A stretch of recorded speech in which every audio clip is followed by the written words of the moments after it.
So the buy, borrow, die strategy, essentially it works like this. You buy assets that appreciate in value and you never sell them. You borrow money against those assets so you've got money to spend. Then you die and everything resets. And this is how you do it in detail. So phase 1 is buy. It all begins with ownership, right? The wealthy don't aim to stack cash. They acquire appreciating assets, things that grow in value over time. This includes stocks, real estate, private businesses, intellectual property, and sometimes even fine art or farmland. The goal isn't to flip or sell these assets quickly. No, it is to hold on to them for as long as possible while they increase in value. That's why every big CEO is paid almost exclusively in stock options. Phase 2, borrow. And when you've got a sizable portfolio, banks are eager to help, okay? So let's say you own $100 million in Amazon stock or commercial real estate. You go to a private bank like Goldman Sachs or JP Morgan and say, I want liquidity, but I don't want to sell. The banker smiles and says, well, let's set up a credit facility.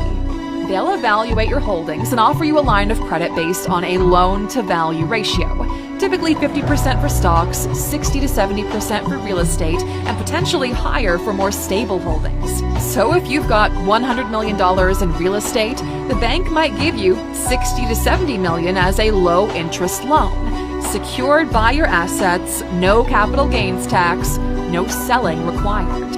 Which brings us to the final act, phase 3.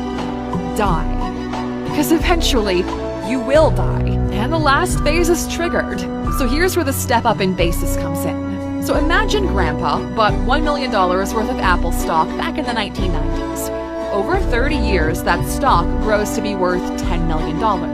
If Grandpa were to sell it while alive, he would owe capital gains tax on the $9 million profit, potentially 20% or more federally, plus state taxes.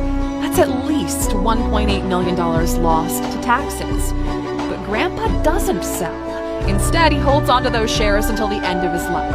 And when he dies, something remarkable happens.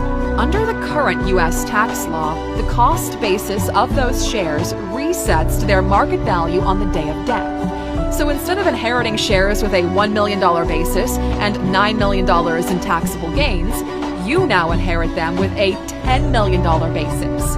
You didn't gain anything, technically speaking, so if you sell the stock the next day, you owe $0 in capital gains tax. The tax liability vanished with Grandpa.